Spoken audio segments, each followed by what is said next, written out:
Our steel dockboards can provide robust strength for forklifts that are loading and unloading contents inside a trailer. They are constructed of high-strength steel for long-lasting life. The beveled edges on both ends permit smooth entry and exit. The deck is diamond-plated and has welded safety curbs for safe, efficient use. The locking legs minimize ramp movement and are uneven to allow the dockboard to sit canted for easier floor pickup by a fork truck when not in use. The locking legs are located 12 inches from the edge of the dockboard, and the bend is 11 degrees and 9 inches from the beveled edge.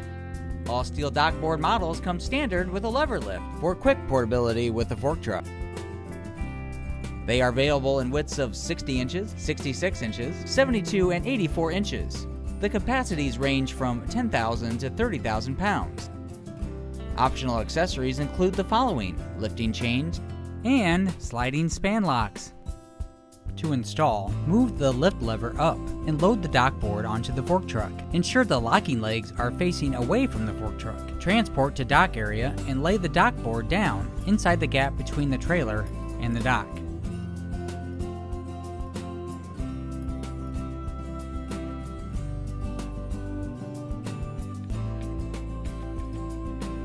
Adjust dockboard if necessary. If your facility does not have a dock leveler, check out our line of steel dockboards today.